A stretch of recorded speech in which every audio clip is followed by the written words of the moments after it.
As we saw in the last several videos, the Roman Republic that was established in 509 BCE, it finally met its end with the rule of Julius Caesar. We talk about Julius Caesar crossing the Rubicon, becoming dictator for life. And then he is assassinated because of the power he was able to accumulate in 44 BCE on March 15th, the Ides of March, that throws Rome into a civil war. Eventually it becomes a battle between Augustus, or at the time Octavian, versus Mark Antony and Cleopatra. Octavian is able to be victorious, and on 27 BCE he is declared, or this is the date that historians often use as the beginning of him officially being emperor.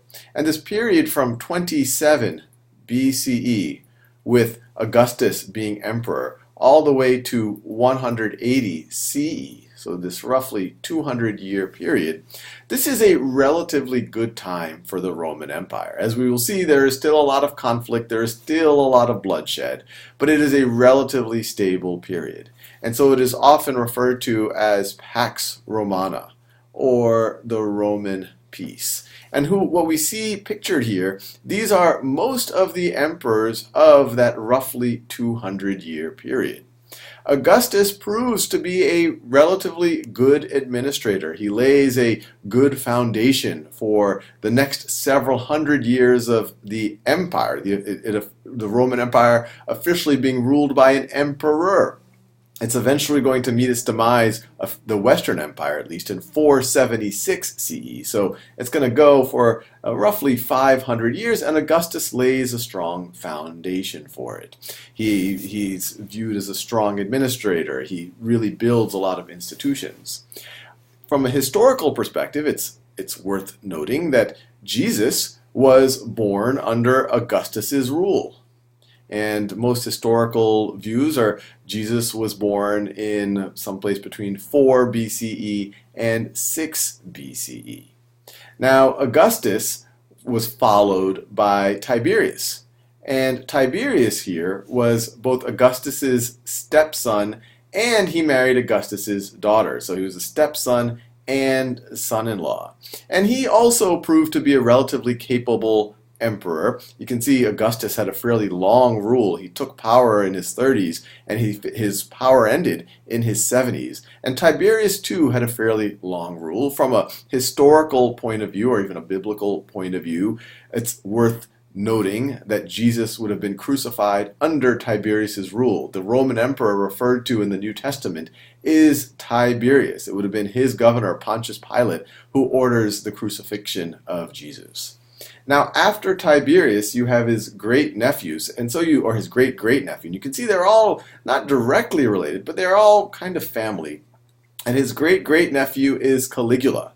And Caligula, that's his nickname, is a bit of an infamous figure, one of the infamous figures in history amongst the Roman emperors, because he's really viewed as a sadist, as a pervert. He's known for killing people just for fun, and he is quickly assassinated. His term only, or his power only, lasts for several years, and then in his place is put his uncle Claudius.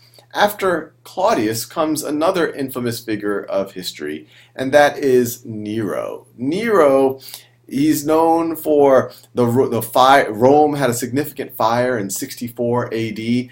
Many of the Roman citizens believe that Nero did it intentionally to clear out space for a palace. Significant number of Romans died in that fire. He killed a ton of people, including his mother.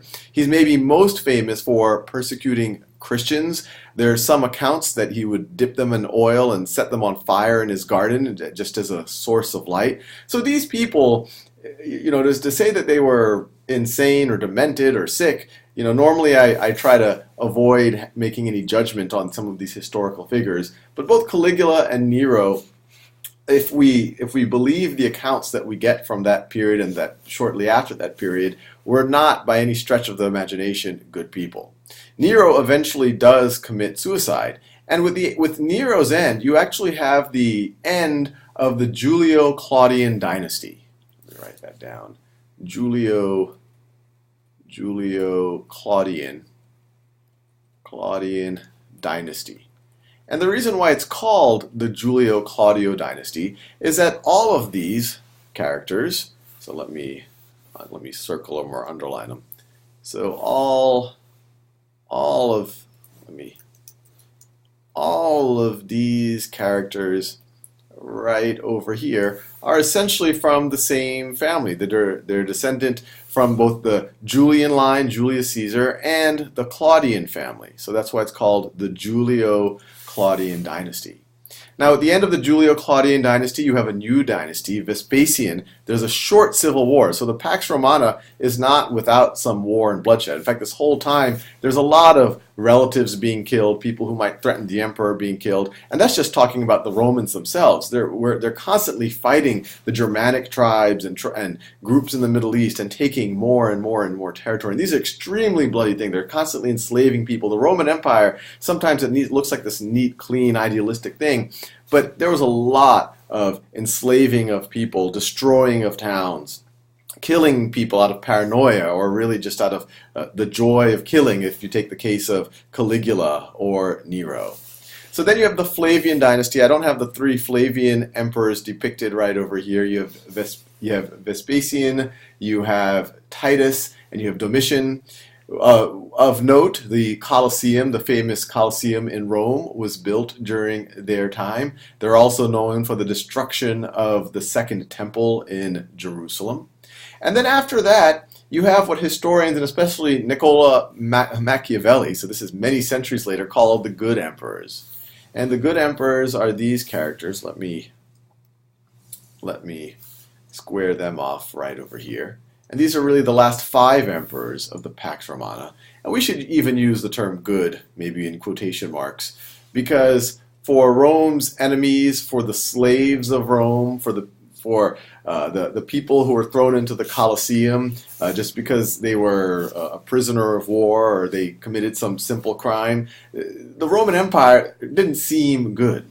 But the reason why they were viewed good is they were viewed as able administrators. They continued to expand the Roman Empire. Trajan in particular, the peak of the Roman Empire comes, in terms of geography, comes under Trajan's rule. That's this map right over here. This is the largest geographic extent that the Roman Empire takes on.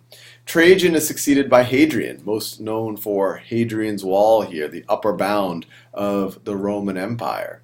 And then the Pax Romana ends with Marcus Aurelius, who is viewed as he's actually wrote meditations. He's a philosopher emperor. He's viewed as one of the last great Stoic philosophers. And so with that, you have the end of this period of Pax Romana. And as we'll see in the next few videos, we then start really getting into the decline of at least the Western Roman Empire. As we'll see, the Eastern Roman Empire outlives the West by a good 1,000 years.